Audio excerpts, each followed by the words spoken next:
What if your balcony is not actually out of growing space?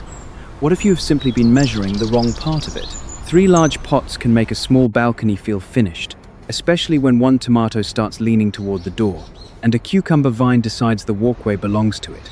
But the floor is only one layer of a garden. Look at the railing. Look at the empty air above those containers. Look at the bright corner that seems almost too hot to use. There may be more growing space here than it first appears, but only if every crop has a job. So let us build this balcony differently.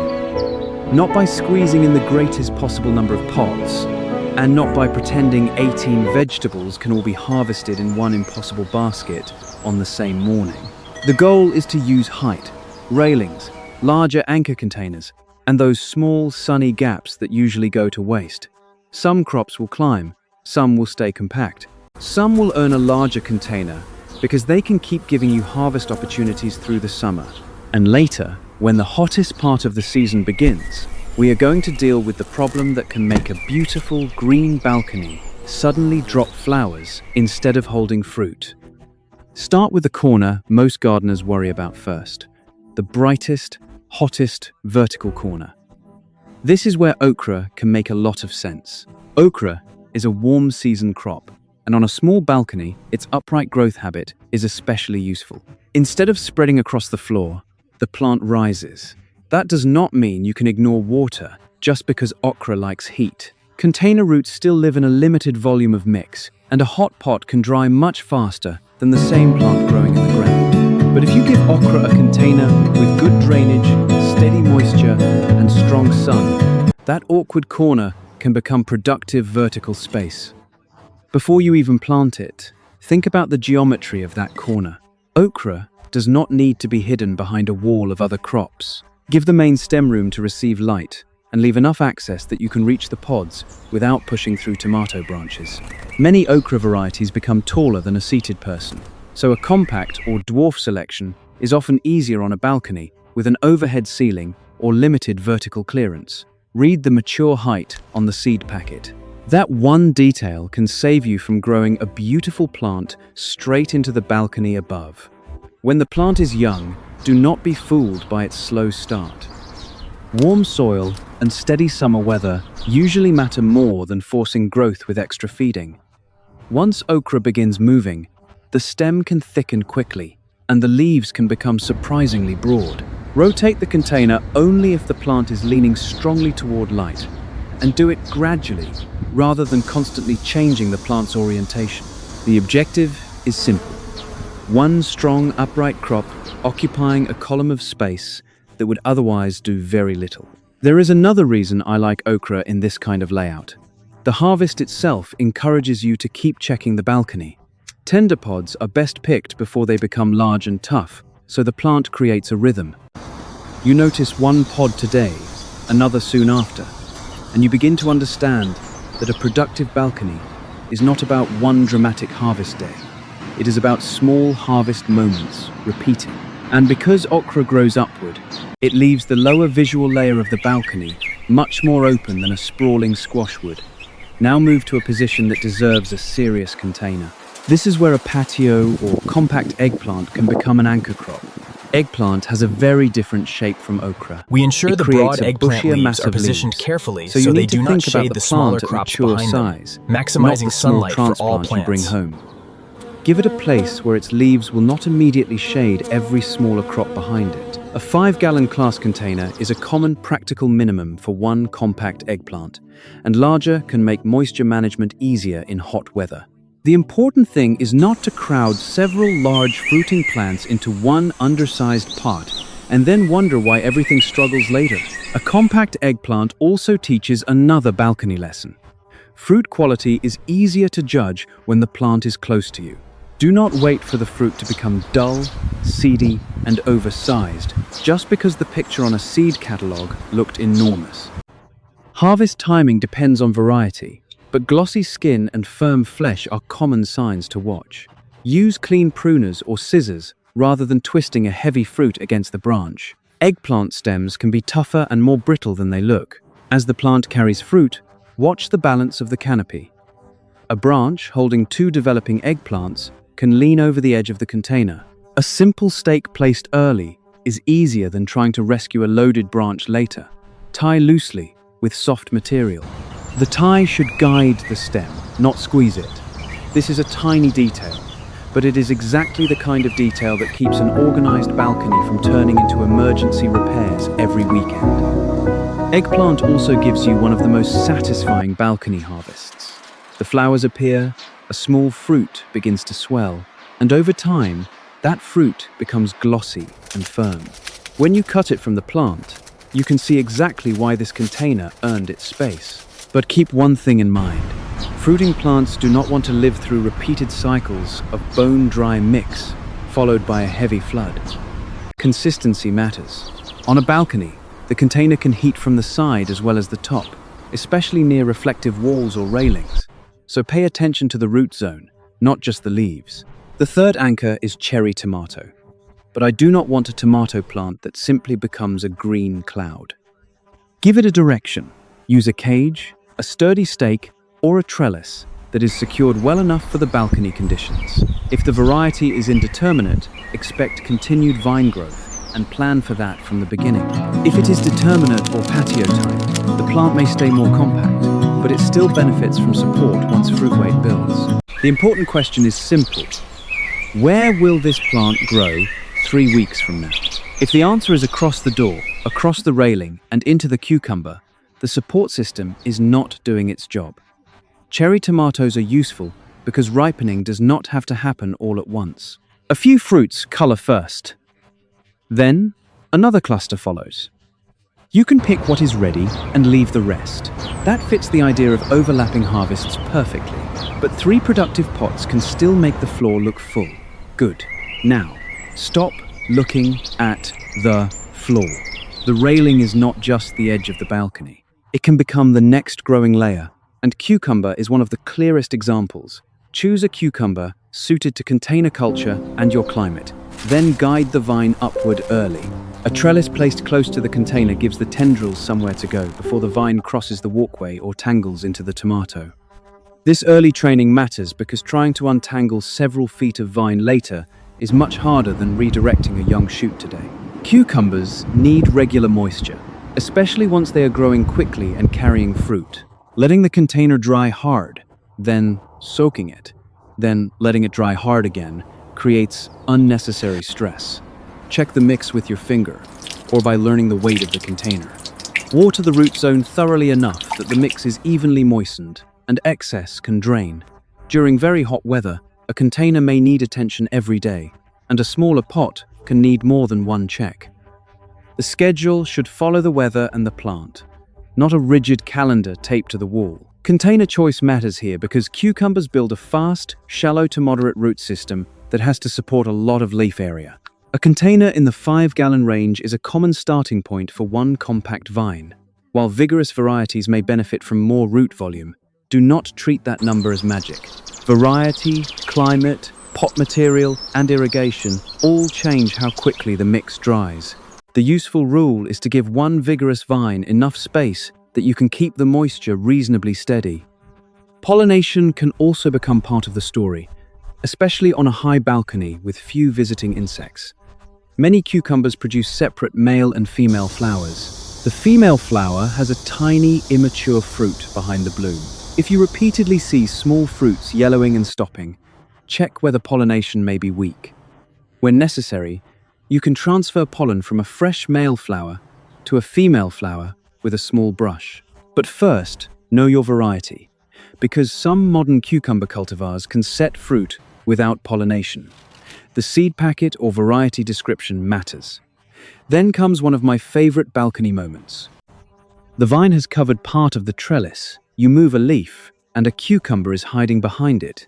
That small discovery changes the way the railing feels. You did not add 1 square foot of floor, but you added another working layer to the garden. If you like the idea of a lighter vine, cucamelon can use narrow vertical space in a different way. These small fruits look like tiny watermelons, but the plant behaves like a delicate climbing vine. It can weave through a slim trellis or vertical strips, where a heavier squash vine would be too much. The key is to give it support before the stems become a tangled mass. On a balcony, A light vine can still create heavy visual clutter if it has no direction. Cucamelon also creates a different harvest experience. You are not waiting for one large fruit. You scan the vine for many small fruits. That encourages frequent observation, and frequent observation is one of the quiet advantages of a balcony garden. Because the plants are close to your living space, you notice a yellowing leaf, a dry pot, an insect, or a fruit that is ready much sooner than you might in a distant backyard bed. Now, let the trellis work harder with yard-long beans.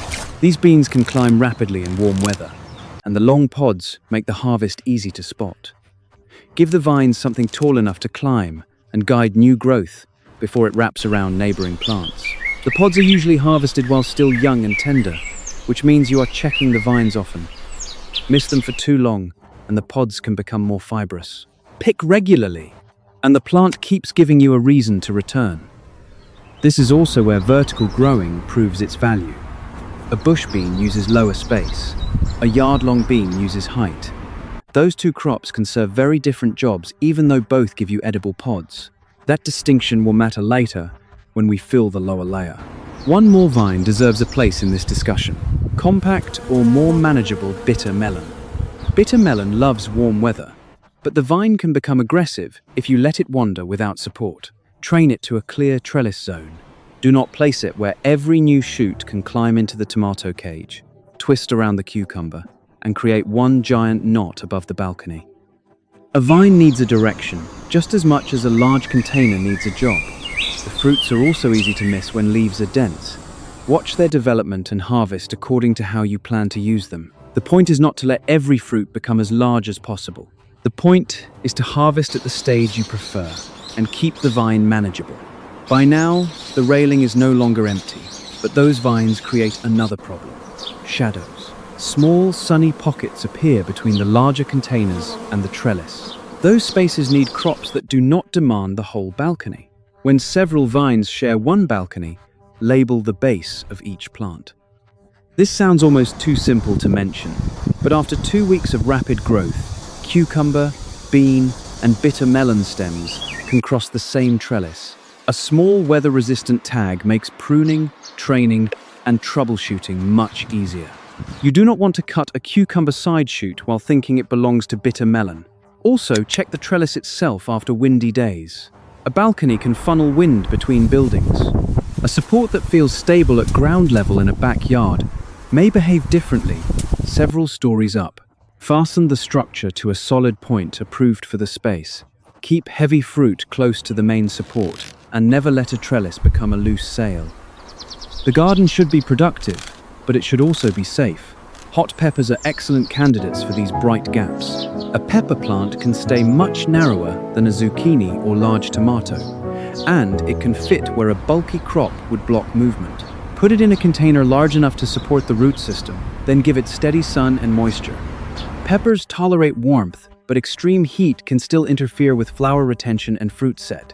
So, heat-loving does not mean ignore the plant during a heat wave. It means the crop belongs in the warm season plan, while you still manage the container intelligently. The payoff with hot peppers comes in stages. Green fruits appear first. Some varieties are harvested green, others change color as they mature. A single plant can hold fruits at different stages, and that gives the balcony visual interest as well as repeated picking opportunities. This is a crop for the sunny gap, a place that might be too narrow for an anchor pot but still receives strong light. Peppers also show why container color and placement deserve attention. A dark nursery pot can become very warm in direct afternoon sun. You do not have to throw it away, but you may slip it into a larger decorative container, shade the pot itself while keeping the foliage in sun, or simply move it a foot away from a reflective wall. Small changes can reduce how violently the root zone swings, from cool morning conditions to a hot late afternoon. When flowers appear, resist the urge to celebrate every bloom as a guaranteed pepper. Plants naturally shed some flowers, and temperature extremes can increase that loss. Watch patterns instead of single events. One flower on the floor is not a crisis. A repeated wave of flower drop across several containers during a heat spell is a clue that conditions have changed. This is the kind of observation we will return to in a few minutes. Compact sweet peppers can fill a similar size of space but play a different role. Here, the attraction is the thicker, sweeter fruit. Because fruit size can be larger and heavier than many hot peppers, keep the plant supported if branches begin to lean. The goal is not to cram 3 pepper plants into one small pot. One healthy plant with room for its roots and steady care often makes more sense than a crowded container that dries too quickly and becomes difficult to manage. Pay attention to the direction of afternoon sun. A balcony can have tiny microclimates. One pot may sit beside a wall that reflects heat. Another may receive moving shade from the railing. A third may get a strong afternoon blast. These differences are easy to miss when all the containers are only a few feet apart. Move pots when you need to. Balcony gardening gives you that advantage. Shishito peppers bring us back to harvest rhythm. Many gardeners like to pick them while the fruits are still green and tender. Because the fruits are smaller than bell peppers, you may find yourself harvesting a handful rather than waiting for one large fruit. And frequent picking introduces an idea that will matter more and more as this balcony fills. The harvests do not need to happen together. A cucumber can be ready on Tuesday. A few shishitos can follow. Okra may need picking again. An eggplant can be close but not quite there. That is not a problem. That is the system beginning to work. Before we build that rhythm any further, there is one expensive resource left to spend: the floor. On a small balcony, ground-level space is premium real estate. This is why compact zucchini deserves a careful decision. A standard sprawling zucchini can overwhelm a tiny balcony. Look for a more compact growth habit and give the plant a defined container position where its leaves can expand without blocking the door. This next crop asks for something expensive: room at ground level. So make it earn that room. Keep the plant in strong light. Water consistently. Watch for squash pests appropriate to your region, and inspect the crown and leaf stems as part of your routine. When fruits form, harvest them at the size you actually enjoy eating, instead of leaving every zucchini on the plant until it becomes huge. Frequent harvest can help keep the crop useful in the kitchen and easier to manage. Zucchini flowers also remind us that fruit set can be a pollination issue rather than a fertilizer issue. Summer squash produces male and female flowers separately. A female flower has a small, immature squash behind it. If female flowers open, but the tiny fruit repeatedly shrivels, poor pollination may be involved.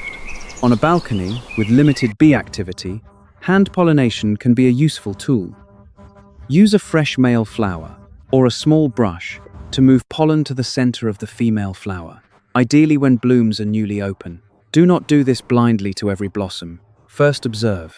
Bees may already be doing the work. The point is to understand what the plant is telling you.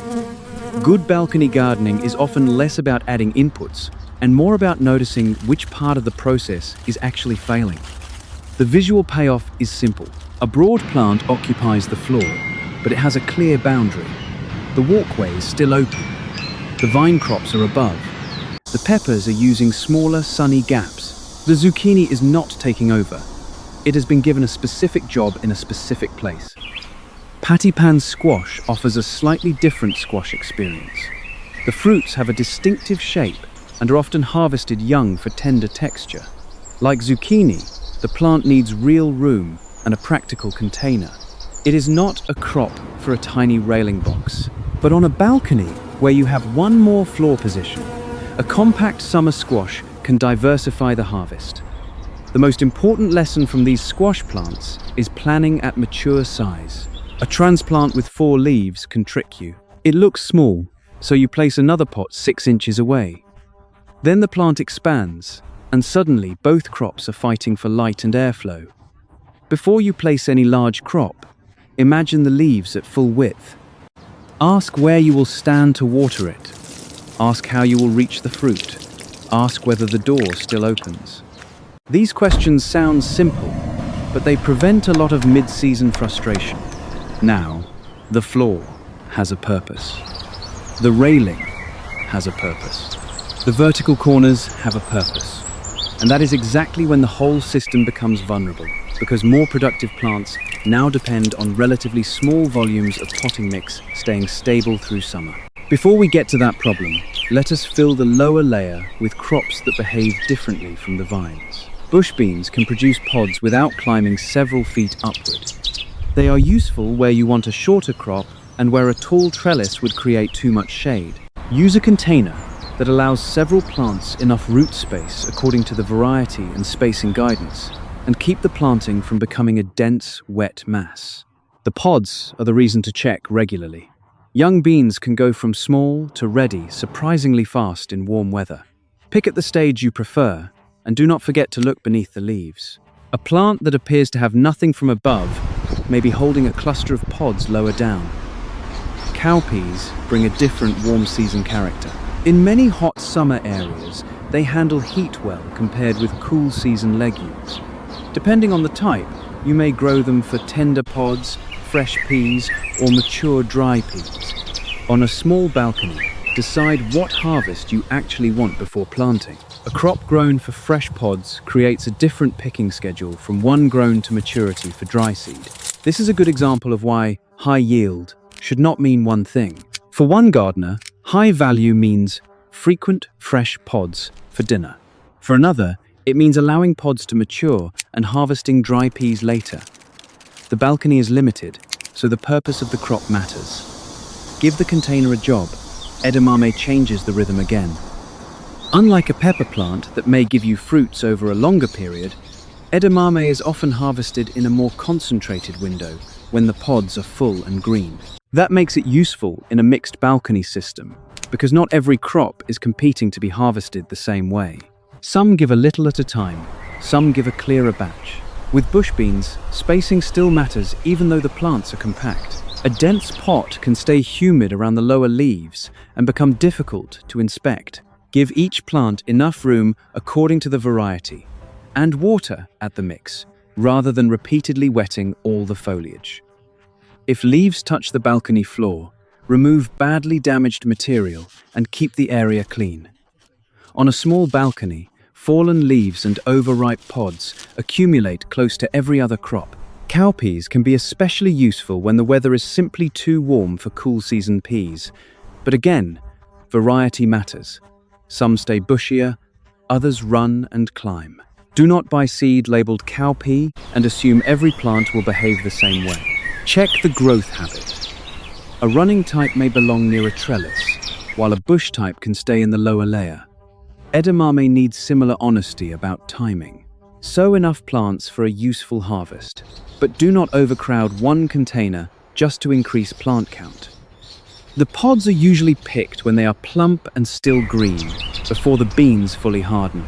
Because the harvest window can be relatively short, succession sowing in separate containers can spread the season, provided your climate still offers enough warm growing time. This is one more way to build rhythm without pretending one plant produces forever. By now, the balcony may look better than ever. Vines are longer, leaves are larger, flowers are visible on several crops. From across the room, the garden looks healthy. But move closer, look beneath the tomato, look around the pepper pot, check the surface of the squash container. The first clue that something is wrong may not be a dead plant. It may be a flower on the floor, and then another flower. You may be tempted to reach for fertilizer immediately. Do not do that yet. More food is not the answer to every plant problem. A green plant can still be a stressed plant, and summer containers can change quickly. During a hot spell, leaves can lose water faster than roots can replace it. A dark container can heat in direct sun. Wind can increase water loss. A plant that looked fine at 8 in the morning may be drooping by late afternoon. If this happens repeatedly, fruiting crops can struggle. Flower drop and poor fruit set can have several causes. High temperature is one. Moisture stress is another. Pollination conditions can matter, and every crop responds differently. So, do not diagnose every fallen flower with one sentence. Start with the conditions you can observe. Check the root zone. Push a finger into the potting mix below the dry surface. Learn how the container feels when it is well watered and how light it becomes as the mix dries. During a heat wave, Check in the morning and again later in the day, especially with smaller containers and heavy fruiting plants. You are not trying to keep the mix swampy. Roots still need air. You are trying to avoid a repeated pattern of severe drying followed by a sudden flood. Water the growing medium, not the balcony furniture, and not just the upper leaves. Apply water slowly enough that the mix can absorb it. In a dry, peat-based mix, the first rush of water can sometimes run down gaps and out the drainage holes before the root ball is evenly moistened. Slow down. Water, pause, and water again if needed. Make sure drainage is open so excess water can escape. In intense summer weather, watering early in the day is often convenient because the plants begin the hot period with moisture available. But do not let a seriously wilted plant sit dry for hours just because someone told you there is only one correct time to water. The plant does not read a clock. Respond to actual stress. There is one more heat management idea that is easy to overlook. Leaf temperature and root temperature are not always the same problem. You may give a plant temporary afternoon shade during an extreme heat event, but if the root ball inside a small pot has already become dangerously dry, shade alone will not restore the moisture the roots need. In the same way, pouring water on hot leaves does not automatically correct a dry root zone. Treat the actual problem. If several containers dry at different speeds, stop watering them as one group. The melon in a large container may still be moist, while the pepper in a smaller pot is already light and dry. Lift smaller pots when practical. Feel their weight. Check the mix. Use a simple moisture assessment consistently. Balcony gardens fail quietly when convenience replaces observation, and every pot receives the same amount of water on the same schedule. Fertilizer deserves the same restraint. Fruiting vegetables in containers eventually need nutrients because repeated watering can leach soluble nutrients from the mix. But feeding is not a substitute for roots sitting in a stable environment. Follow a product label or a crop-specific extension recommendation. Start conservatively and avoid doubling rates because the plant looks stressed. Too much soluble fertilizer can increase salt concentration in the root zone and add another layer of stress. Fix obvious water and heat problems first, then evaluate nutrition. A light layer of mulch on the potting mix can reduce surface evaporation and help moderate the top of the root zone. Keep it appropriate for the container and do not pile wet material tightly against stems. You are trying to slow moisture loss, not create a constantly soggy crown. Also look at the container itself. A tiny black pot in full western sun behaves differently from a larger light-colored container with more mix. A pot pressed against a hot wall may run warmer than one only 2 feet away. Sometimes, moving a container a short distance, adding afternoon shade during extreme conditions, or grouping pots so the root zones are less exposed can make management easier. The solution does not always come from a bottle of fertilizer.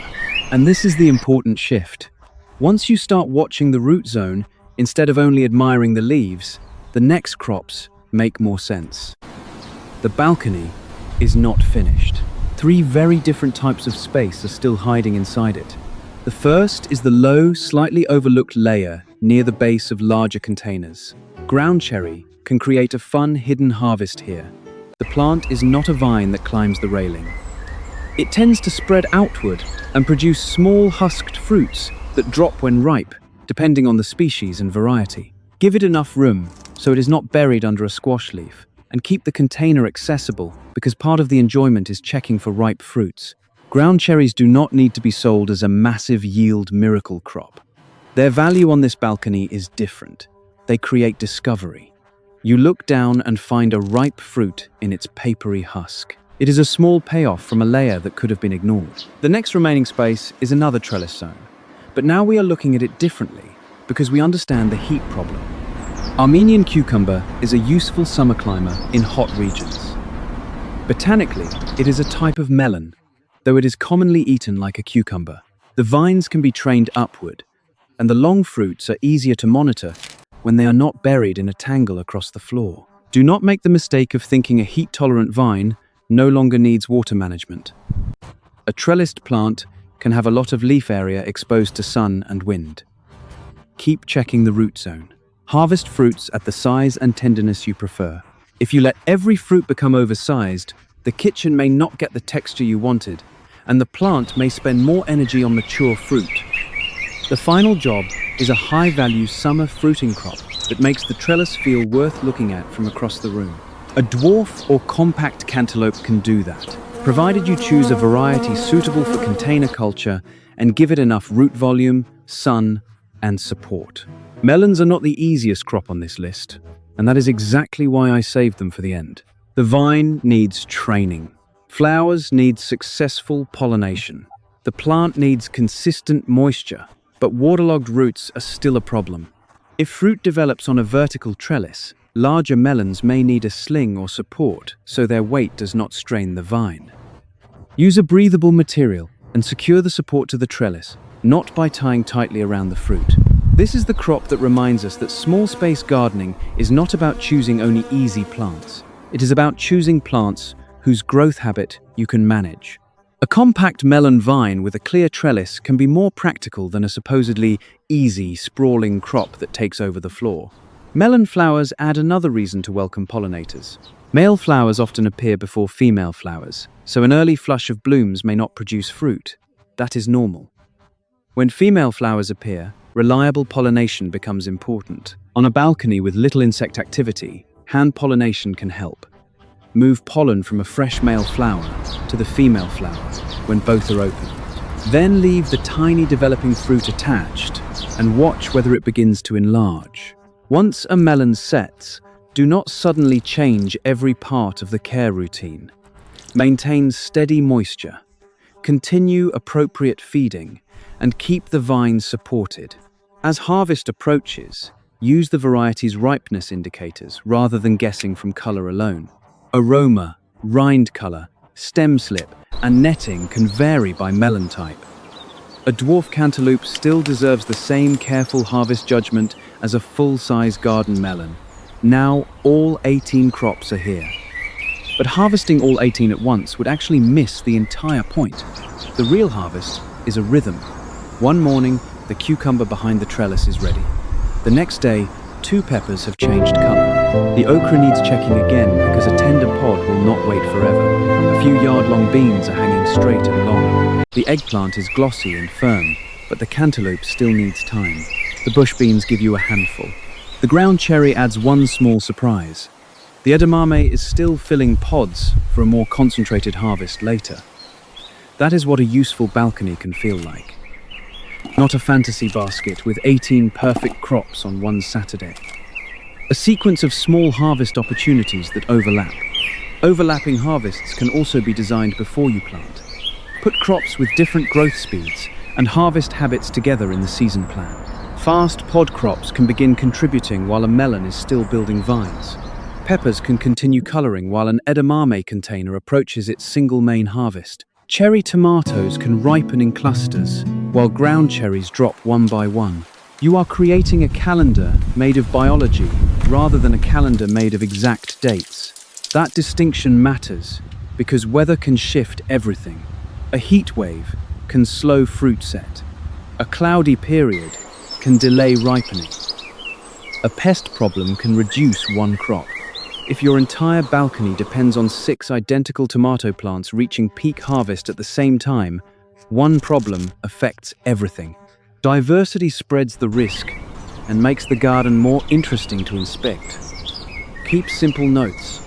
You do not need a spreadsheet with 20 columns. Write down the variety, container size, first major harvest, and one thing you would change next year. Maybe the cucumber trellis was too short. Maybe the okra was taller than the balcony ceiling. Maybe the pepper beside the wall dried twice as fast as the one near the door. Those observations turn one summer into better decisions the next. This also changes the way you plan dinner. Maybe the beans go into a quick stir-fry. The cucumber is sliced fresh.